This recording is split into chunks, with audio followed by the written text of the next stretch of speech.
Oh yeah, let me start. Guys, welcome back to my channel. If this is your first time on my channel, my name is Nikki. Make sure you subscribe to this channel. Yes, because we are lit over here. Like, comment, do all of that good stuff, and may God bless you. All right, so let's get right into it. So today's video is a story time. Yes, I've never done a story time on my YouTube before, so I'm pretty excited about this. So as you guys can tell from the title, this story time is about to be a juicy one. So basically, in 2018, my grandma died. May her soul rest in peace.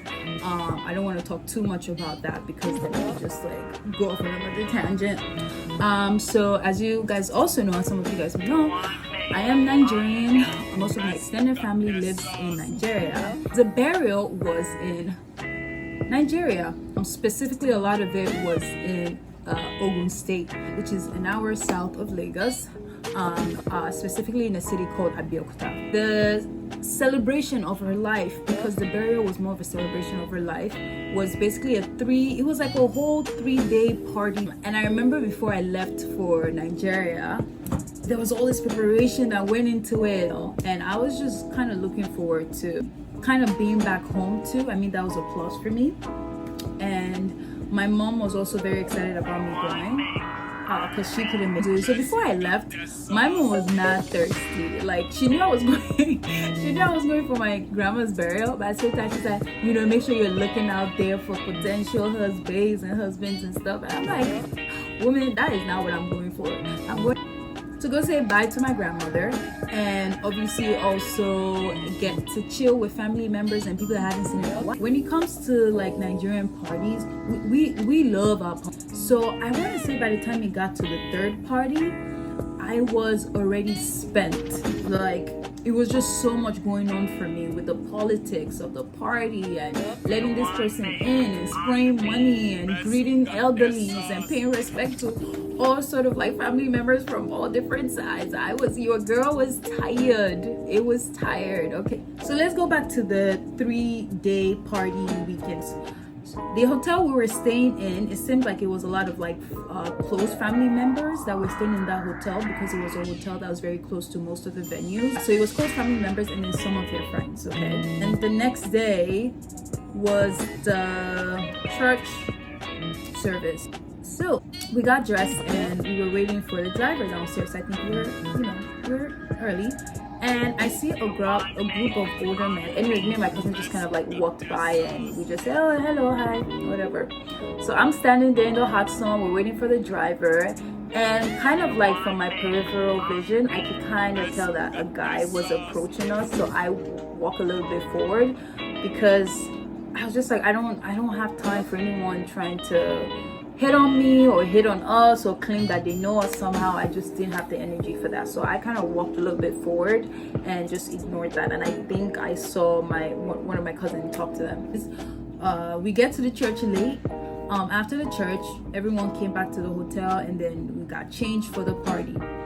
So I came back, I got changed.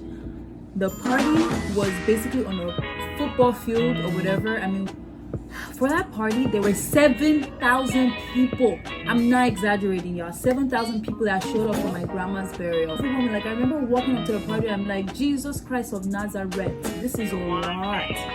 And I knew I was going to be busy in terms of, like, again, people just wanting to, like, see me, and I had to greet people from my, mom's side of the family and my dad's side of the family.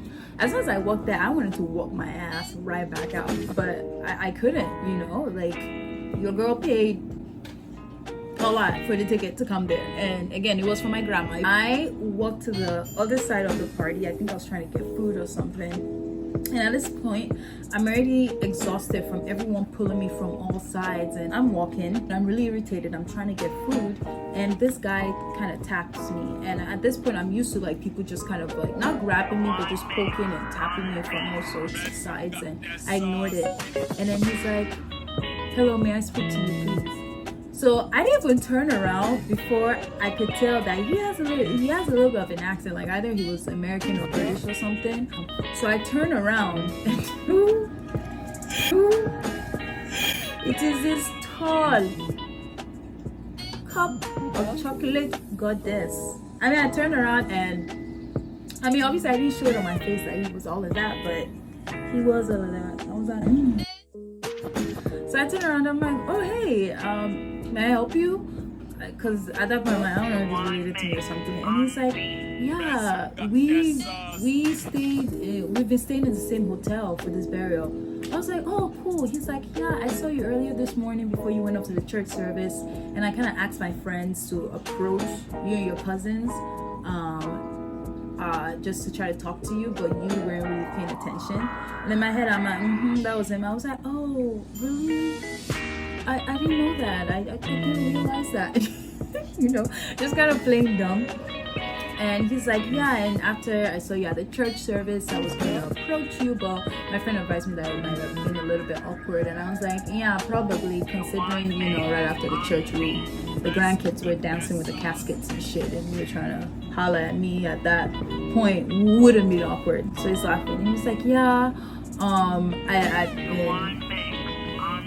he was basically like, I've been looking at you, and I've been trying to get your attention from the hotel to the church. And he's like, I got to this party, and the first person I was looking for was you, and then I finally saw you, and I just had to grab you because you seemed kind of like all of it. I was like, yeah, sis is tired. I'm tired. And he's like, yeah, I could tell. He's like, well, not to take any more of your time, can I have your number?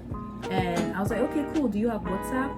And I gave him my number, and he was like, yeah, maybe we can hang out when we get to the hotel and talk or something. And I was like, oh, okay. So after he left, that kind of made me feel better. I was like, okay. I mean, I wasn't looking for any guy, because at that point, your girl just wanted to go home and put up her feet on the bed and just take a shower or some shit. And I was like, okay,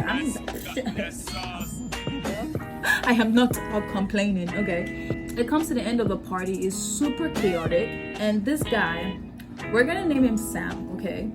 So Sam, he texts me and he's like, hey, are you back at the hotel? I'm back at the hotel. I was hoping I could see you. I'm like, dude, we're still stuck here. They're talking about people snatching jewelries off. He's like, oh, I could send my driver to you. Or technically, he knew my uncle. That's what I found out. And it was like my uncle's driver. So it was kind of like their entourage. So he's like, I could send his driver to come pick it up. I was like, oh my gosh, you're so sweet. But I didn't think that was a good idea. Because at this point, he said he knew my uncle, but I actually hadn't seen him with my uncle. So when I told my cousins, like, yo, this guy that kind of approached me at the party says he needs to give us a ride back to the hotel. And by the way, the hotel was literally like a 4-minute drive from let's say 6-minute drive from the venue. They're like, yeah, let's not risk that, because there are a lot of people here and people who claim they know people. And I was like, okay, that's fine. So it took us, I think, maybe 2 hours after that. Finally got to the hotel room, and I kind of told him, like, I'm downstairs. So he comes down and he's like, yeah, we should go eat or something. So we decided to eat at the restaurant at the hotel.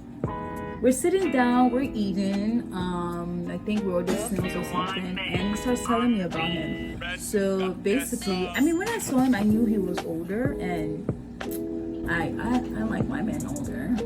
A little disclaimer. He's Nigerian. He's half my tribe, Yoruba, and then half another tribe, which is Edo. And basically, he knew my uncles, but he lived in Germany at the time. Like, I guess he'd been in Germany since he was a little kid or something. I don't know if I'm remembering this right. But he also had a business in Ghana.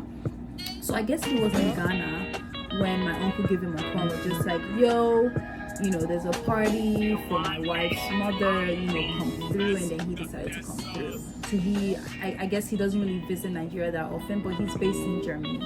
So in my head, I'm like, ding, ding, ding, ding, ding. Anyone that knows me knows your girl has been trying to get that German passport. So I'm like, this is the best of both worlds. He's Nigerian and he got a German passport.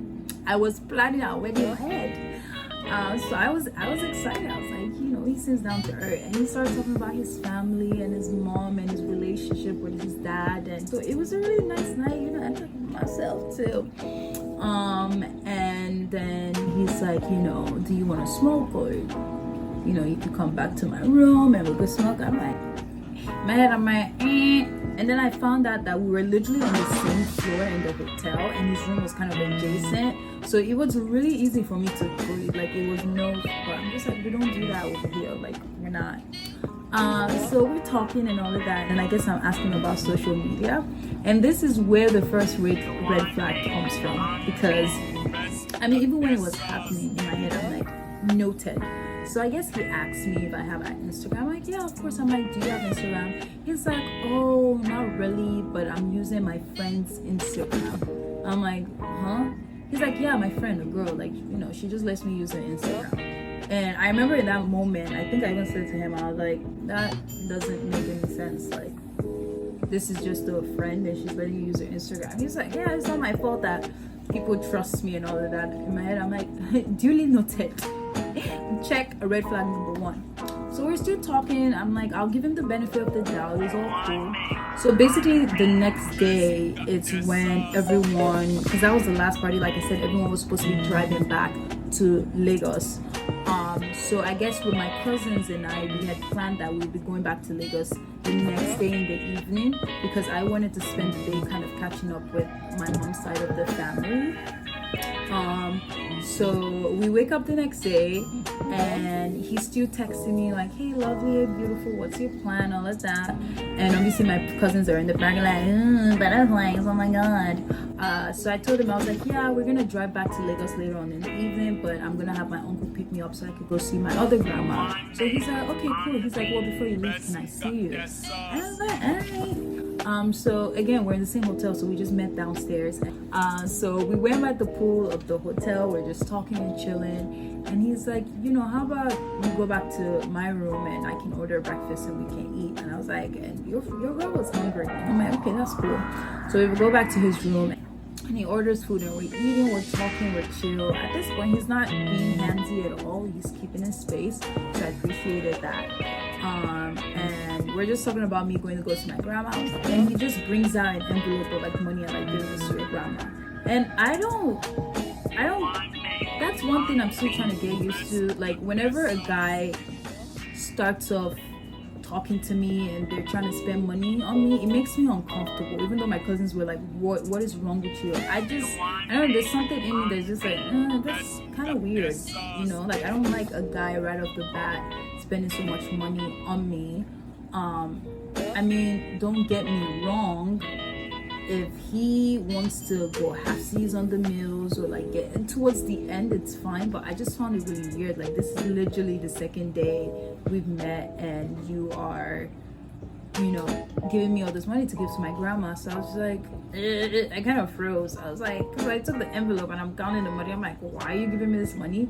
He felt some type of way about that. He's like, why are you counting the money? And in my head, I wasn't even really counting the money. I was just really awkward, and I was like, what is this? And he's like, I just want to help you, because I was like, I mean, I can afford. And he was just like, just give it to them, like, please. I was like, okay.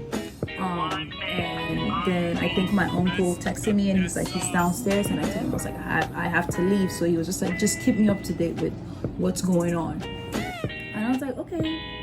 My uncle comes and me and my sister go downstairs. We go see my grandma, and then we come back and we I have plans. I guess my cousins, we have planned that we would go see some touristy things, some tourist sites, but all of a sudden I guess one of my cousins was like, no, we need to get to Lagos ASAP. So I told Sam, this guy, and he's like, well, I have an idea. What about you stay an extra day and we get a hotel together in this hotel, we'll get a room together, and then we'll both drive to Lagos the next day. In my head, I'm like, boy, you wish. Don't say that's not happening.